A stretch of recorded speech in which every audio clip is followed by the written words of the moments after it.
Walang pinapanganak na perpekto pero araw-araw ay pwede nating piliin na maging mabuting tao. Wala ring masama kung manindigan tayo sa bagay na nilalaman ng ating puso, kahit alam nating may madidismaya tayo. Ikaw kabarangay, gaano ka katapang na harapin ang mga responsibilidad na nakaatang sa mga balikat mo?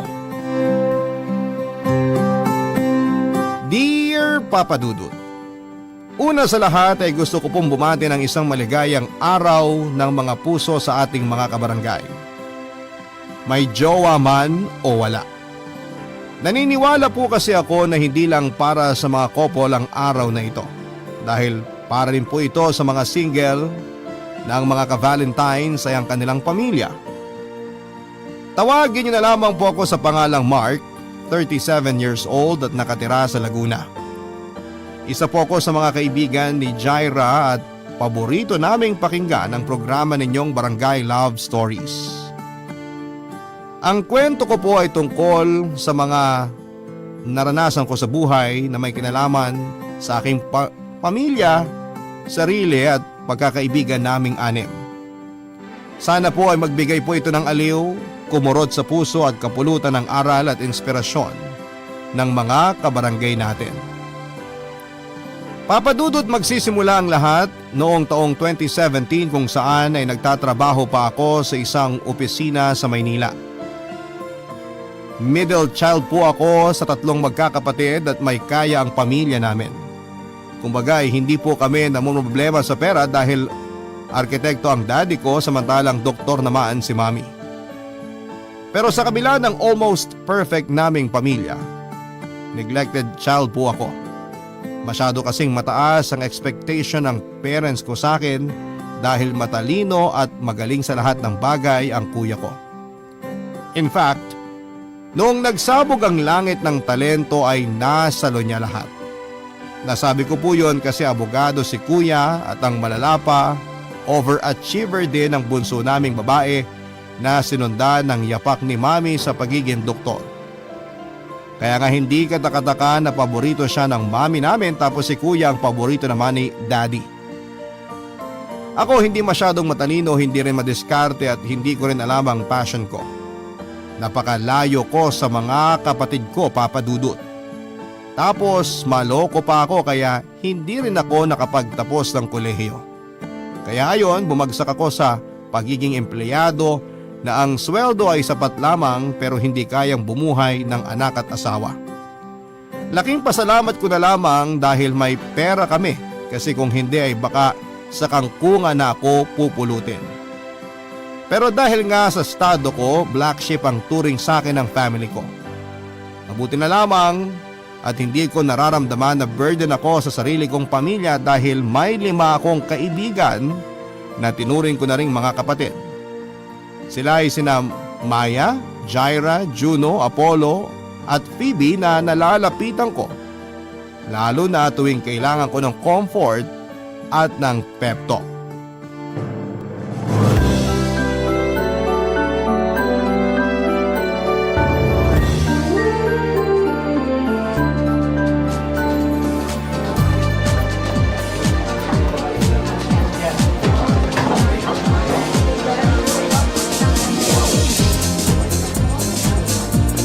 Hoy, dahan-dahan lang naman sa pag-inom. Baka mamaya gumapang ka na pa uwi. Sige ka, hindi kita tutulungan. Bahala ka dyan. Sobra ka naman. Parang wala tayong pinagsamahan ah. Hindi na ba ako malakas sa'yo ngayon porque… Oo, wag mo nang ituloy. Baliw. Basta wag ka lang masyadong magpakalasing. Magtira ka ng pang-uwi natin kasi iiwanan talaga kita. Oo na. Sandali. Wala na ba talagang darating sa mga kaibigan natin? Wala na. Si Jaira kasama si Phoebe. May problema raw kasi yung kaibigan natin yun kaya kailangan ng karamay. Si Apollo nagbabantay sa ospital. Si Juno missing in action. Mabuti nga sumagot ka sa tawag ko eh. Buti rin pumayag kang samahan ako mag-inom ngayon. Thank you, Maya. Wala yun. As if naman kaya kitang tiisin tsaka hindi rin naman ako busy. Tapos gusto ko rin namang mag-unwind. Ay, maiba tayo. Bakit pala bigla ka nagyaya ng inuman? May problema ka ba? Hulaan ko. Family problem yan, oh. Kasi 'di ba? Hindi wala kaming problema ng pamilya ko. Nag-aya akong uminom kasi wala lang. Feeling ko lang makikipaghiwalay na sa akin girlfriend ko. Wala na rin kasi akong time sa kanya kaya madalas na niya akong inaaway. Wow ha? Wala kang time sa kanya kasi busy ka sa ibang babae, ganun. Uy, hindi naman. Loyal ako pag nasa relasyon. Kaso nakakasawa na siya eh. Ang demanding niya. Gusto kausap ako 24 oras. Kaya ayos na rin sa akin maghiwalay kami. Ang iniisip ko lang, ayoko mabakante. Ibang klase ka rin talaga, no? May hinahabol ka bang kota sa pagkakaroon ng mga babaeng dinedate? May kakilala ka ba na pwede mong ireto sa akin? Malay mo, siya na palang pang seryosohan ko. Nakatulong ka pa na tumino ako, di ba? Ang lakas ng amats mo, swear! Pero meron akong kaibigan eh. Single siya at matagal-tagal na ring walang karelasyon. Kaso hindi kita irereto sa kanya kung kayo pa ng girlfriend mo. Mamaya saktan mo lang din yung tao, sumpa pa ako nun. Uy, sobra ka naman sa akin. Masisisi mo ba ako? Kung magpalit ka ng babae, para ka lang nagpapalit ng damit. Ayoko lang kasing maging isa sa mga biktima mong kaibigan ko dahil nako, sasakalin talaga kita, Mark. Alam mo Maya, kilala nyo lang akong babaero. Pero hindi nyo alam yung seryosong side ko pagdating sa mga babae. Oo, babaero ako, pero di ako manloloko. Di ko sila pinagsasabay-sabay. Kaya nga interesado akong makilala yung kaibigan mo. Para dun pa lang, masabi ko na kung compatible kami. At huwag ka mag-alala, dahil hindi ko naman siya agad aanuhin sa first date namin. Anuhin ka dyan?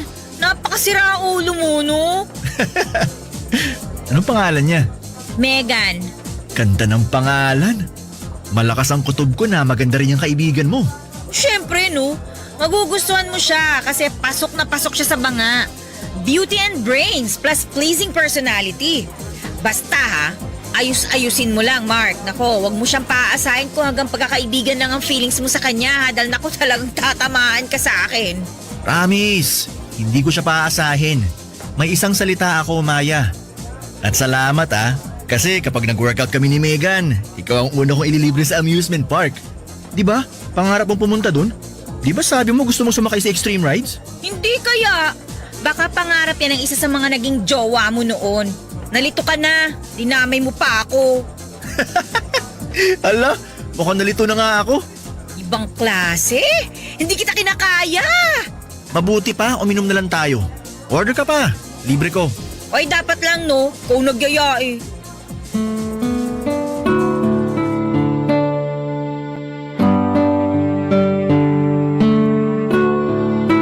Papadudot, kilala po ako ng mga kaibigan ko na may pagka-playboy.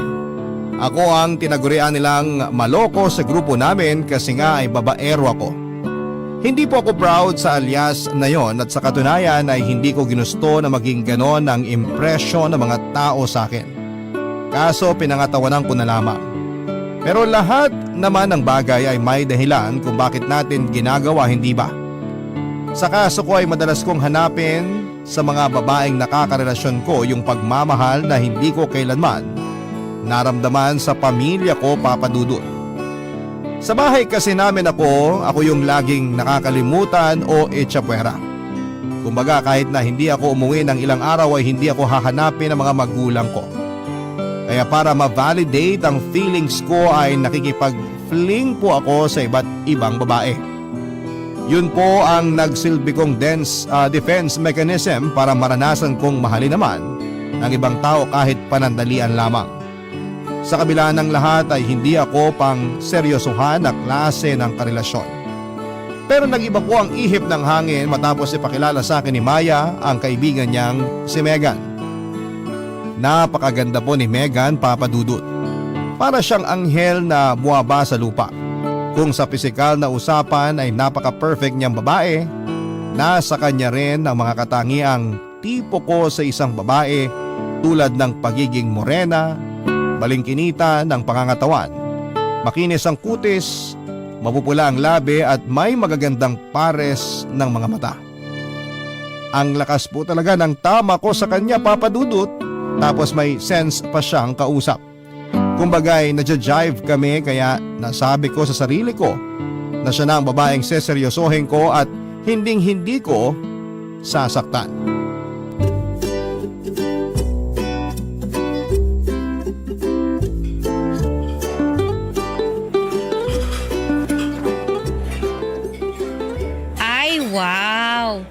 may fa-fancy restaurant ka yata, Mark. Anong meron, aber? Tsaka ako lang talaga in-invite mo. Mamaya isipin ng mga tao dito, nagde-date tayo ah. Charot. Swerte mo naman kung ide-date kita. Alam mo, puro ka kalokohan. Ikaw lang niyaya ko kasi may gusto kong itanong sa'yo personally. Naku, yan tayo eh. Sige, ano ba yon? Tungkol kay Megan. Kwentuhan mo pa ako tungkol sa kanya, Maya. Medyo nakuha niya kasi ang interest ko pero hindi ko naman siya matanong dahil natatameme ako pagkaharap siya. Seryoso? Ikaw? Si Mark the Great? Natatamemi sa babae? Parang hindi naman kapani-paniwala yon. Punong-puno ka kaya ng kumpiyansa mula ulo hanggang paa. At saka nasa balat mo ng kayabangan, uy. Ewan ko ba? Pero pagdating kay Megan parang lagi ako nawawala sa wisyo. Alam kong hindi yun normal sa akin kasi nga tulad ng sabi mo, punong-puno ako ng kumpiyansa pero basta, iba siya sa lahat. Kaya nga nakuha niyang interes ko eh. Ngayon gusto ko naman siyang makilala ng husto. Sobrang walang kwenta kasi yung mga naitanong ko sa kanya nung nagkita kami. Ni hindi ko man lang natanong yung mga basic. Sige. Ano bang gusto mong malaman? Yung mga gusto niya, sa pagkain. Mahilig ba siya sa mga resto na ganito o may iba pa siyang gustong kainan? Para naman kapag niyaya ko siya mag-date, alam ko kung saan siya dadalhin. May paborito ba siyang pagkain? Saan siya may allergy para maiwasan kong bilhin? Aba, ayos ah. Mukhang interesado ka nga sa kaibigan ko. Tinamaan ka? Sagutin mo na lang kasi mga tanong ko, Maya. Please naman oh. Oh well, hindi naman maselan si Megan pagdating sa pagkain. For sure, ma-appreciate niya kapag dinala mo siya sa mga mamahaling restaurant katulad nito. Pero mas komportable siya sa mga normal lang. Yun bang hindi masyadong sosyal? Wala naman kasing arte sa katawan ng babaeng yun eh. Kaya niya mag-adjust, pero kung ako sa'yo, tanungin mo rin siya. Communication is the key pa rin. Okay, noted. Sa pagkain, ang alam ko may allergy siya sa mani eh. Favorite niya chicken. Kahit na anong luto, adobo, tinola. More on Filipino food ang taste niya.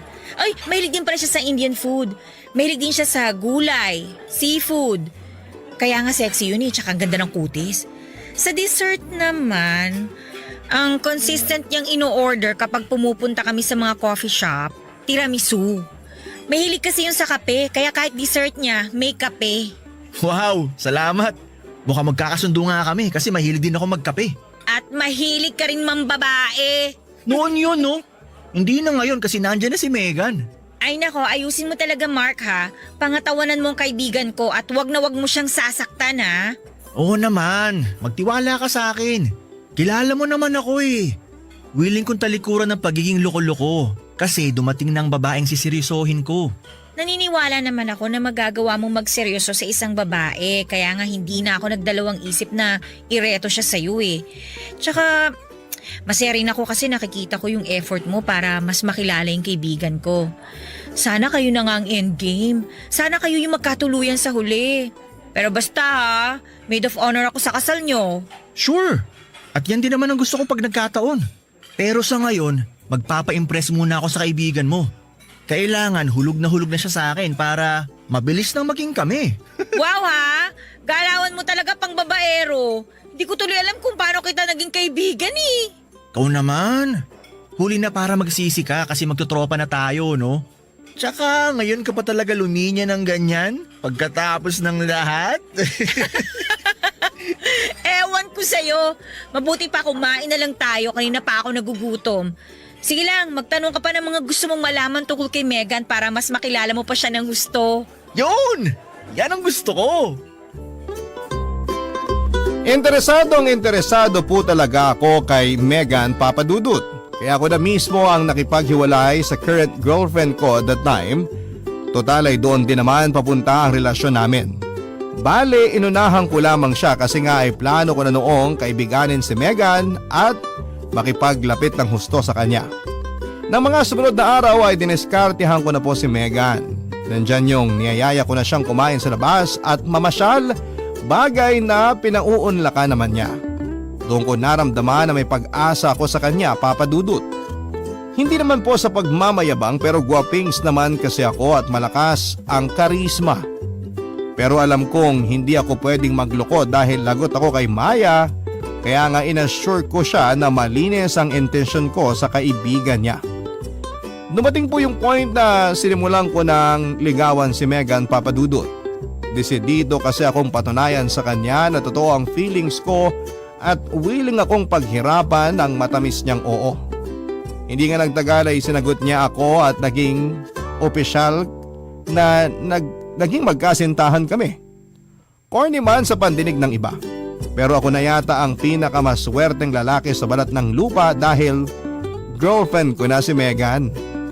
Wala pong araw na hindi ako nagpapasalamat sa Diyos at kay Maya dahil nakilala ko ang isang babae na sure na akong pakakasalan ko pagdating ng panahon.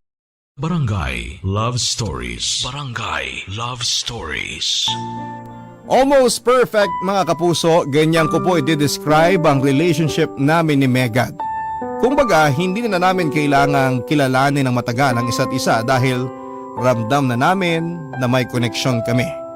Sobrang compatible po namin at malayong malayo sa mga babaeng nakakarelasyon ko.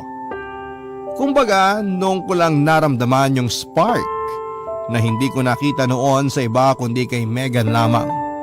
Opo, tama kayo, sobrang in love na ako sa kanya. Bago sa akin yung pakiramdam kasi hindi ako sanay dahil hindi ko naman po ito kinamulatan sa loob ng pamamahay namin. Kumbaga nasabi ko na lamang sa sarili ko na capable po pala akong magmahal ng isang tao. At yun nga po ay sa katauhan ni Megan. Napaka-komportable po kasi niyang kasama. Hindi niya binabaliwala ang nararamdaman ko sa tuwing nagkukwento ako sa kanya maliit man o malaking bagay. Sa bahay man namin o sa opisina.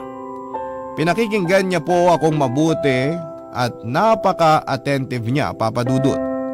Hindi rin po mababa ang tingin sa akin ni Megan at ramdam na ramdam ko na mahal niya rin ako katulad ng pagmamahal ko sa kanya.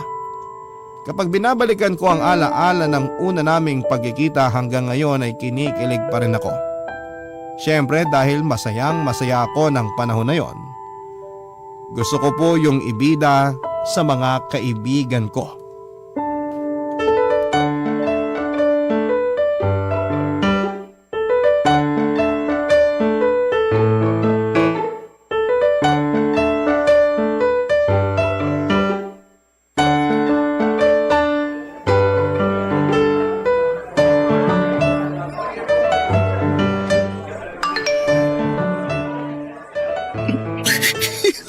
Abot hanggang anit ang ngiti mo, Mark Uy, mapupunit na mukha mo. Mukhang alam ko na kung bakit siya ganyan. Wow! May lahi ka pala manghuhula, Juno. Kahit naman hindi ko hulaan, halatang halata ka. Ano ba kasi yun, Mark? Parang may gusto kang sabihin pero hindi mo naman masabi. Tsaka kanina pa namin napapansin ng ngiting wagas ka dyan sa kachat mo. Don't tell me may bago ka na namang babae ha, samantalang kakasabi mo lang sa GC natin, nakipag-break ka na sa jowa mo. Well, tama ka dun, Jaira.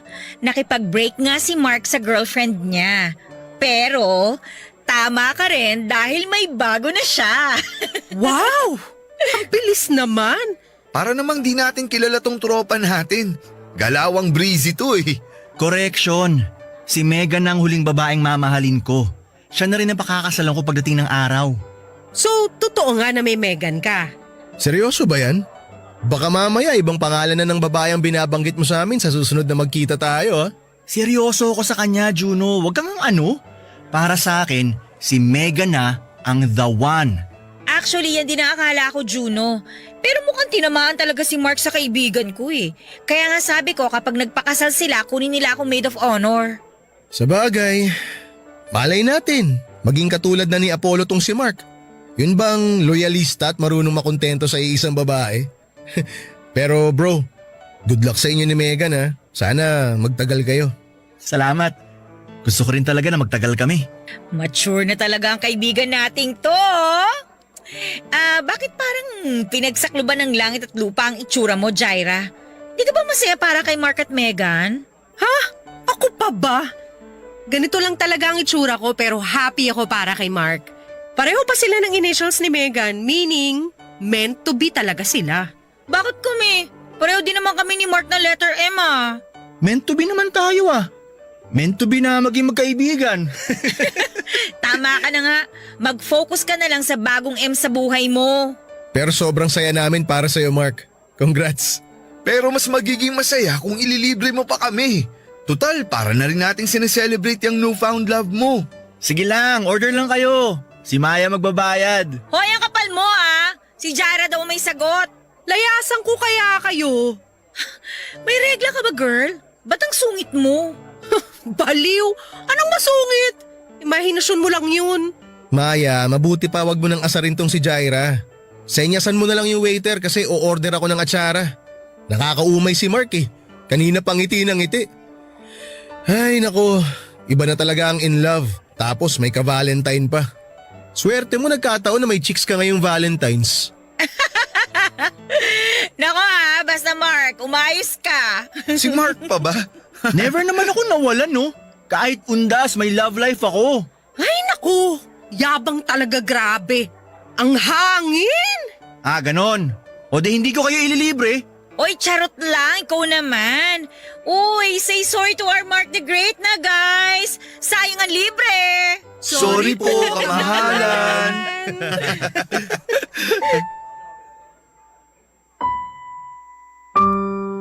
Para sa akin ay si Megan na ang babaeng pakakasalan ko at magiging nanay ng mga anak namin, Papa Dudut. Mahirap mang paniwalaan dahil sa reputasyon kong hindi marunong magseryoso at babaero, pero iba pala kapag nahanap mo na ang the one mo. Kusa kang magpapakatino at sa kanya ka lamang titingin. Kaya nga kahit na hindi makapaniwala ang mga kaibigan ko ay desidido akong pangatawanan ang pinangako ko sa kanila na si Megan ang huling babaeng mamahalin ko habang buhay. Sa katunayan, nagsimula na rin ako magplano noon para sa future namin hanggang sa sumapit ang 7 buwan ng aming relasyon kung saan nangyari po ang hindi ko inaasahan. Alam niyo ba yung pakiramdam na bigla ka na lamang iniwan sa ere? Yun po kasi ang nangyari sa akin nang biglang makipaghiwalay si Megan, Papa Dudut. Ang dahilan niya sa akin ay na-fall out of love daw siya. Nang tanungin ko kung may iba na siya ay wala naman daw po. Pero that time ay gusto na niyang makipagkala sa akin at syempre dahil nga mahal na mahal ko na siya. Hindi po ako pumayag. Nagmakaawa po ako kay Megan na huwag naman akong iwanan at hiwalayan pero naging bingi po siya sa pakiusap ko. Doon na siya nagsimulang hindi magparamdam sa akin, Papa Dudut. Hindi ko na makontak ang number niya kaya nataranta ako at nasaktan na rin ako ng husto dahil sa pakiramdam na iniwanan niya ako. Pero hindi ko magawang ikwento sa mga kaibigan ko dahil ayokong maapakan ng ego ko. Ayoko ring isipin nila na may babae akong iniiyakan. Kaya si Maya na lamang po ang kinausap ko tungkol dito.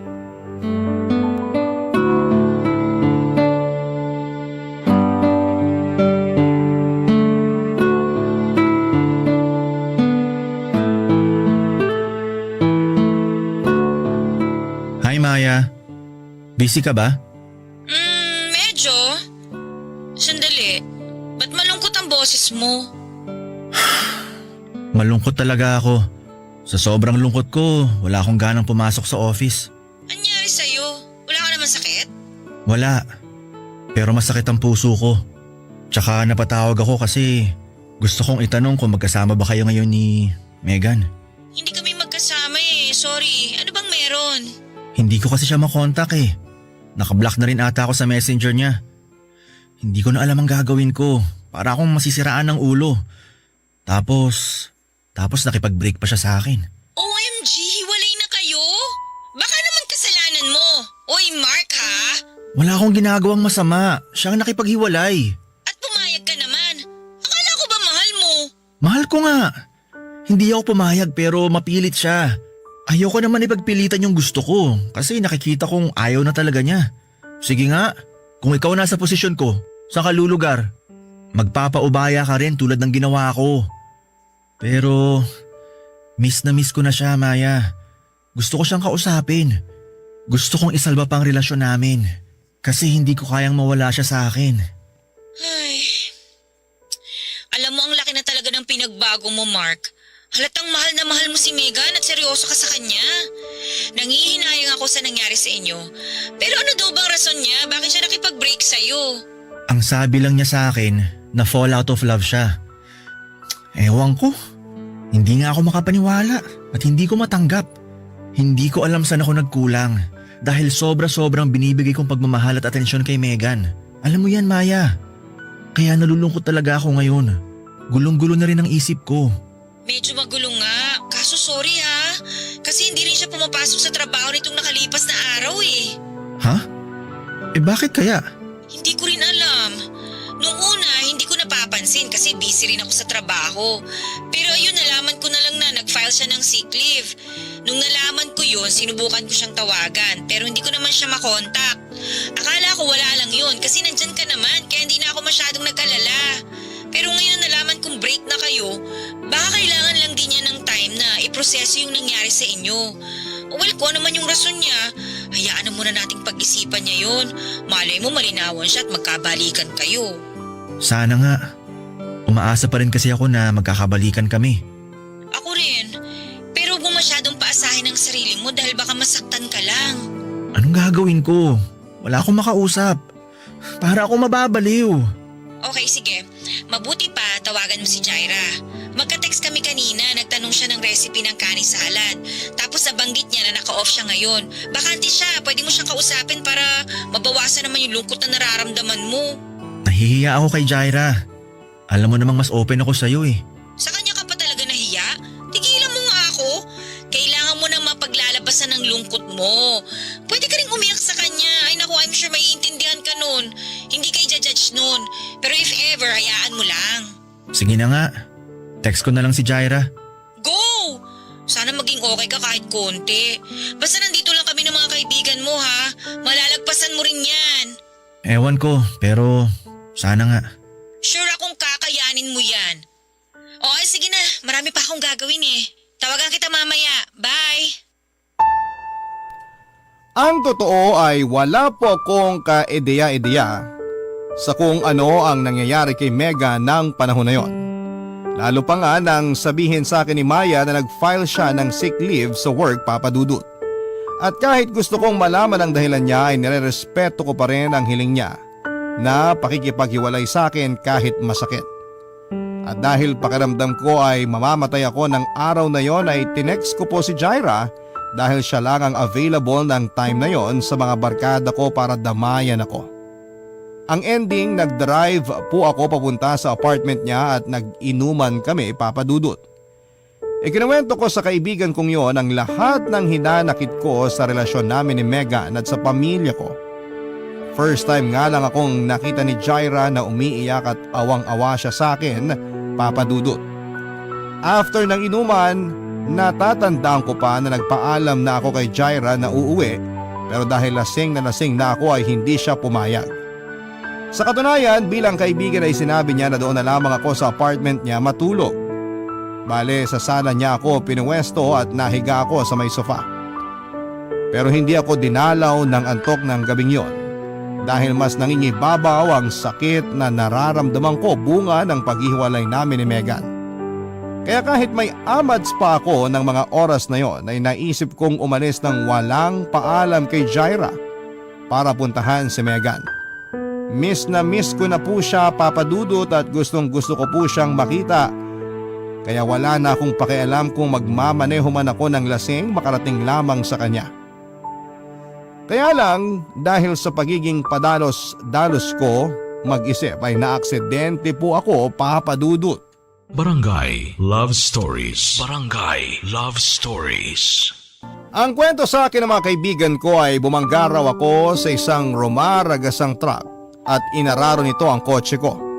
UP po ang sasakyan ko na nagpasirko-sirko pa bago sumalpok sa puno ng mangga. Mirakulo nga raw po na may pulso pa ako nang dumating ang ambulansya kaya naisugod pa ako sa ospital. Pero kapalit noon ay ang matinding damage sa katawan ko, Papa Dudut. Bali ang tadyang ko at mga buto sa braso, binte at hita. Marami rin akong pasa dahil nalamog ng husto ang katawan ko at malalalim na sugat gawa ng mga bubog na bumaon sa balat ko. Ilang araw din akong walang kamalay-malay kaya alalang-alala sa akin ang mga kaibigan ko, Papa Dudut. Pero mabuti na lamang dahil hindi ko pa oras. Nang magising ako ay kinailangan ko pa po ng mahabang panahon para masiguro na malayo na ako sa kapahamakan. Marami po ako na-realize na mga panahon na yon at pinagpapasalamat ko rin sa Diyos ang second chance na ibinigay niya sa akin at iniisip ko na may dahilan kung bakit hindi pa ako namatay sa aksidenteng kinasangkutan ko. At yun po ang gabi-gabi kong tinatanong sa kanya.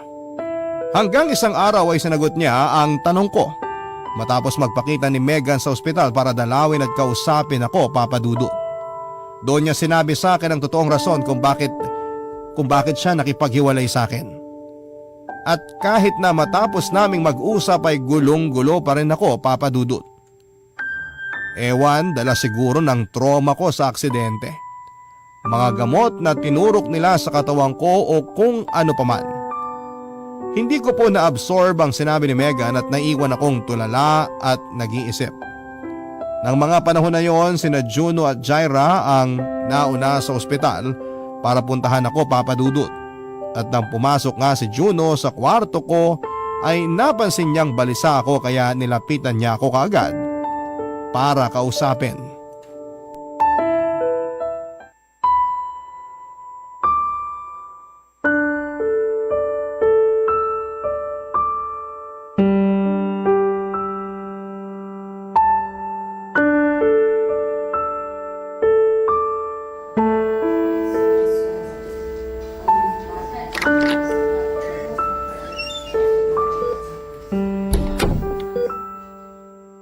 Kumusta na pakiramdam mo? Physically, masakit ang katawan. Emotionally, durog na durog. Ang totoo, nalilito ang puso ko ngayon. Bro, pwede ka mag-share ng problema mo sa akin ha. Alam mo naman makikinig ako. 'Di ba? Kung ikaw nasa sitwasyon ko, anong gagawin mo? Paano kung bigla na lang bumalik sa buhay mo yung ex-girlfriend mo para sabihin sa'yo yung totoong rason ng paghihiwalay nyo? Juno, buntis si Megan. Yan ang dahilan kaya siya nakipag-break sa akin. Natakot daw siya, nalito. At nung time na yon naisip niyang ipalaglag ang baby namin pero nakonsensya siya kaya pinagpatuloy niya ang pagbubuntis. Ngayon gusto niya makipagbalikan sa akin para pareho naming mapanagutan ng baby. Pero natatakot ako na maging tatay kaya hindi ako agad nakasagot. Oo, alam kong anak kong dinadala niya. Kaso ano na lang sasabihin sa akin ng mga magulang ko pag nalaman nilang nakabuntis ako? Natatakot din ako at tinatanong kong sarili ko kung magiging mabuting ama ba ako sa baby namin. Kasi ganito lang ako. Ordinaryong tao na walang maipagmamalaki. Ayokong madismaya sa akin ng anak ko pagdating ng araw. Katulad ng pagkadismaya sa akin ng mga magulang ko. Nahihirapan ako. Nalilito. Hindi ko alam ang gagawin ko, Juno. Alam mo Mark, naniniwala ako na maiintindihan ng mga magulang mo ang sitwasyon mo kung sakaling pangatawanan mo ang pagiging tatay sa anak niyo ni Megan. Oo, nandyan yung posibilidad na madismaya sila pero kahit pagbali-baliktarin mo man ang mundo, sila pa rin ang tutulong sa iyo eh. Pamilya mo pa rin ang kakailanganin mo para malagpasan yung pinagdaraanan mo. Bro, ano ba ang tinitibok ng puso mo? Sinasabi ba niya na mahal mo pa rin si Megan? Gusto mo pa rin ba na bumuo kayo ng pamilya balang araw? Kasi kung oo, subukan mo pang mas lalong pakinggan ang laman ng puso mo. Dahil naniniwala ako, Mark, na yun ang sagot sa pagkalito mo eh. Sinasabi ko sa iyo to kasi maiksi lang ang buhay. Yang nangyaring aksidente at second life mo, may rason yan. Binuhay ka ng Diyos kasi magiging tatay ka pa sa baby niyo ni Megan. Tungkol naman dun sa sinasabi mong natatakot ka kasi baka hindi ka maging mabuting tatay, ang totoo bro, ikaw lang din naman na makakasagot nun eh. Pag-isipan mong mabuti lahat Mark, huwag kang matakot na magsimula ulit. Kasi hindi pa naman huli ang lahat eh. Basta lakasan mo lang ang loob mo. Tsaka ngayon ka pa ba talaga panghihinaan ng loob? May mas rason ka na nga para mas maging mabuting tao at mas maging mabuting tatay sa magiging anak nyo. Kayang-kaya mo yan, bro. Naniniwala ako sa'yo. Maraming salamat, Juno. Dahil sa sinabi mo, parang nabunutan ako ng malaking tinik sa dibdib. Tama ka naman na dapat ko na talagang ayusin ang buhay ko dahil magiging tatay na ako. Gusto kong ipagmalaki ako ng anak ko balang araw. At ngayon pa lang pinapangako ko na magsisikap ako para mabigyan ko siya ng magandang buhay. Hindi ko alam kung paano magsisimula o kung saan. Pero hindi ako susuko. Tama ka. Kayang-kaya ko to. Sa ngayon, ang isipin mo na lang muna yung gumaling ka ng husto. Magpalakas ka para mas magampanan mo ng mabuti ang mga susunod na chapter ng buhay mo. Bro, ngayon pa lang, proud na ako sa'yo. Thank you, Juno. Sana talaga maging maayos na ang lahat. Sa aming magkakaibigan, si Juno talaga yung hindi ko inaasahang mag-pep talk sa akin, Papa Dudut. May pagka-weird kasi ang isang yon pero alam ko naman na matalino siya. Hindi ko lang ina-expect na sobrang lalim niyang mag-isip at magsalita na parabang may pinaguhugutan ng lahat ng sinasabi niya sa akin. Pero thankful po ako sa kanya dahil nagkaroon ako ng direksyon ng mga panahon na yon. Kaya nga nang makalabas ako ng ospital, matapos kong gumaling ay kinausap ko si Megan at humingi ako ng panahon sa kanya para makapag-isip-isip. Bagay na nirespeto at binigay naman niya sa akin. Gusto ko lang pong linawin na wala akong intensyon na takbuhan ng responsibilidad ko bilang tatay sa magiging anak namin. Pero gusto ko lang ding ihanda ang sarili ko sa realidad na magiging magulang na ako. Marami po akong regrets, Papa Dudut, tulad ng kung sana nagpakatino ako noong nag-aaral ako para nakatapos ako at nagkaroon ng mas maayos na trabaho na kumikita ng higit sa sinasahod ko noon para naman mabigyan ko ng maayos na buhay ang mag-ina ko. Nandun pa rin po yung pag-iisip na hindi ko pa rin po alam kung kakayanin kong maging ama sa magiging anak namin. Pero desidido po ako na bumuo ng pamilya kasama si Megan dahil mahal na mahal ko pa rin siya. Oo, Papa Dudut, mahal na mahal ko pa rin ang ex-girlfriend ko. Sa awa ng Diyos at suporta na rin ng pamilya at ng mga kaibigan ko ay naging mabilis ang recovery ko. Himala na hindi ko na kinailangang magpa-therapy dahil ang mga buto ko sa katawan na nabali ay naka-recover. Bumalik sa normal ang buhay ko. Pero hindi ko ikakaila na ang dami pa ring mga bagay na tumatakbo sa isipan ko. Hanggang sa ang lahat ng mga isiping yon ay nagkaroon ng linaw nang dumating ang Valentine's Day ng February 2018.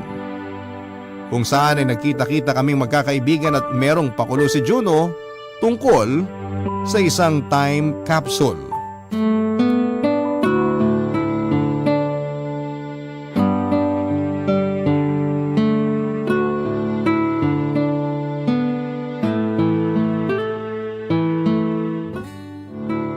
Hi! Kanina pa ba kayo? Medyo, pero okay lang. Kung late ka, mas late si Phoebe. Hahabol na lang daw siya. Bakit daw siya malilate? Okay lang ba si Phoebe? Hindi, pero sana maging okay siya. Anyway, idea ni Juno to kaya pinatawag niya tayo ngayon dito. Okay. Wait, anong gagawin mo dyan sa lata ng biskwit na yan? May laman bang biskwit yan? Pahingi nga ako. Walang laman to. Ay nako, kahit kailan talaga mukha kang pagkain. Sorry, nagbabaka sakali lang naman. So ano nga gagawin natin dito?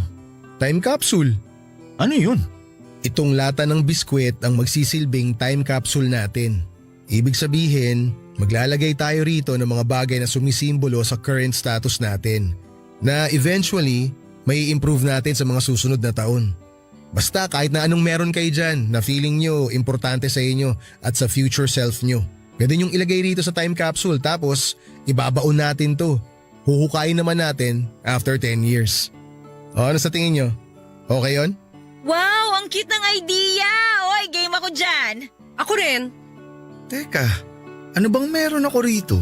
Kahit kailan, ang dami mo talagang alam na kakornihan, Juno. Lagyan mo na ng laman tong lata, dami mo pang sinasabi. Bakit ang pikon mo? Hindi kaya, dami mo lang kasing sinasabi. Pero bakit bigla mong naisip to, Juno? Curious lang. Ramdam ko kasi na tayong lahat may pinagdadaanan na mahirap at mabigat. Tapos, hindi pa natin masabi sa isa't isa kahit na magkakaibigan na tayo. Ayos lang naman yun kasi kanya-kanyang laban kung ano man yung pinagdadaanan natin ngayon eh. Kumbaga, tayo rin yung hahanap ng solusyon para sa problema natin. Gusto ko lang na pagkalipas ng ilang taon, may babalikan tayong bagay na masasabi nating hindi alaala. Tapos pag nagkita-kita tayo, pwede natin pagkwentuhan kung ano yung nilagay nating mga bagay sa time capsule. Kasama na rin lahat ng mga realization at mga lesson na natutunan natin sa buhay. In fairness ang ganda na naisip mo, Juno. Sabi ko naman sa iyo eh, wala ka lang bilib. Pakiramdam ko, bumalik ako sa pagiging high school. Diba uso tong mga gantong time capsule noon? Oo, patok nga yan nun. Excited na tuloy ako sa mga mangyayari sa susunod. Kahit na walang kasiguruhan ng buhay. At mas madalas natatakot tayo sa mangyayari bukas. Ang lalim naman ng hugot mo, Apollo. Ano? Akala mo ikaw lang ang imotero rito? Tama, pareho kayong madrama. Grabing mga lalaking to. Hindi ko kayo kinakaya ha. Mas maarte pa kayo sa aming mga babae. Uy Maya, wag mo akong dinadamay dyan ha. Sina Apollo at Mark lang ang imotero sa barkada. Ang daya neto. Imotero ka rin naman Walang iwanan. Hindi naman ako mangiiwan eh. Magkakasama tayo hanggang dulo.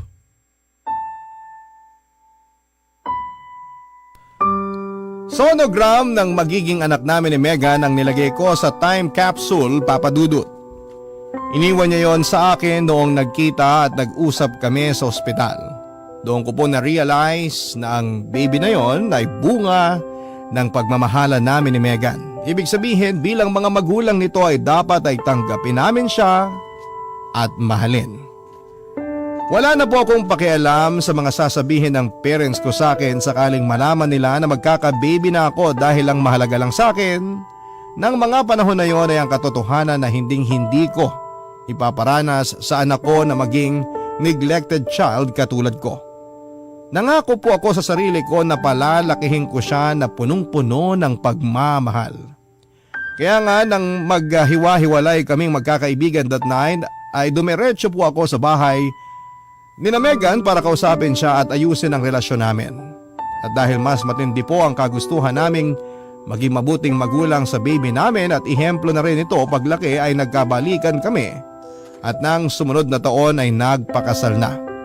Tulad ng inaasahan, disappointed sa akin ang parents ko pero pinaglaban ko po at pinanindigan ang mag-ina ko, bagay na nakita nila sa akin kaya na-realize nila na nagbago na ako. Kumbaga hindi na ako yung dating Mark na sakit sa ulo dahil pilit ko pong pinagbubuti ang disposisyon ko sa buhay para sa pamilya namin ni Megan. Hindi nagtagal ay naging okay din po ang relasyon namin ng mga magulang ko at ang baby namin na unang apo nila ang nagkonekta sa amin para tuluyang mabuo at maging isang pamilya, Papa Dudut. Napakasaya ko po kaya lalo akong nagsikap sa buhay para mapaunlad ang aking sarili. Sa tulong ng mga magulang ko ay nakapag-umpisa kami ng negosyo ni Megan na kumikita ng stable. Hindi na ako empleyado tulad ng dati dahil ako na ang boss sa sarili naming negosyo. Plus meron pa akong maraming oras para sa pamilya ko. Kaya nga nasasabi ko na hindi lang para sa magkasintahan ng Valentine's, para din po ito sa pamilya at sa mga kaibigan natin. Hanggang dito na lamang po ang sulat ko, Papa Dudut. Sana ay maraming kabarangay natin ang na-inspire at natuwa sa kwentong binahagi ko. God bless and more power po sa Barangay Love Stories. Ang inyo pong forever kapuso at kabarangay, Mark.